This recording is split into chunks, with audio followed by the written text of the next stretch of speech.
Ma nishtana ha-Pesach hazeh. What makes this Passover different from others? Well, it's obvious, isn't it? This past year has been like no other. But not just in the negative way. So many people are crying out for change in their societies, but also within themselves. All of us have had I need to change moments this past year. But what if the key to true transformation was in something we read every year at Passover? What if it was in the Hallel? Look at these passages from the Hallel.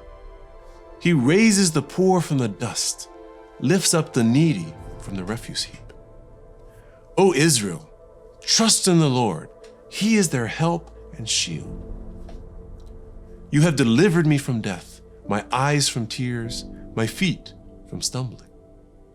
We see clearly that God cares for us and our needs, but what are we to do about it? Many times our efforts to change ourselves are as powerless as the idols of the nations we see described in the Hallel. We're told to trust in God. But what does that mean? We see a cry in the Hallel for this also. Hoshia na, O Lord, save us. O Lord, let us prosper. In remembering and looking forward to redemption, Passover has an expectation of the Messiah, and so does the Hallel.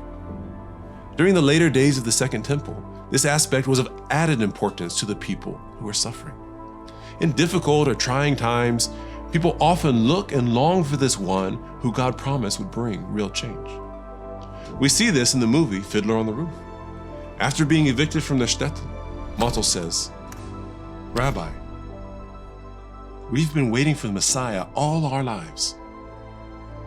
Wouldn't this be a good time for him to come?" Many would say the same about this Passover. With everything going on, wouldn't this be a good time for him to come? But what if the change that Messiah brings isn't primarily the outward political and social change that so many of us are looking for? What if there's something that needs to change within us before society can be transformed? Before there can be real tikkun olam, repairing the world, there needs to be real tikkun atzmi, repair of myself.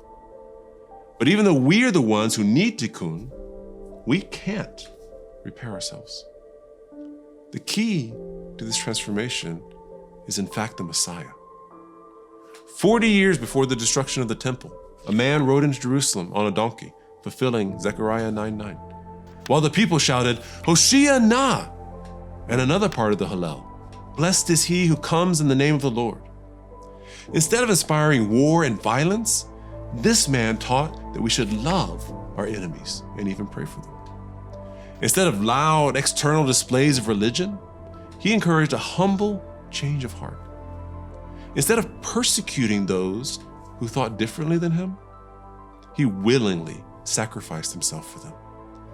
This man was the Messiah who was promised, and the Messiah who we need today. Of course, you've heard of the man I'm referring to. He's Yeshua, Jesus of Nazareth. He fulfilled the prophecies in the Tanakh about Messiah. He brought about the new covenant that God promised in Jeremiah 31, where he said he would write his law on people's hearts. This Yeshua, by offering himself as a sacrifice for our sins, made a way for each of us and our world to be transformed. Not just an external change, but an internal one. When our relationship with God is restored through this ultimate atonement for our sins, we see radical transformation in our lives. So, why is this Passover different from all others? Not just what we've gone through, not just the change we desire. It's different because it could be the first Passover of your new life in Messiah as you find complete forgiveness through him.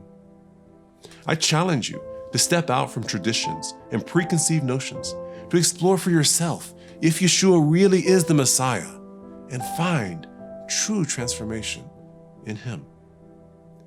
You can visit us at insearchofshalom.com to read more and chat with us. We'd be happy to talk with you and discuss any questions that you have. Chag Sameach and Shalom.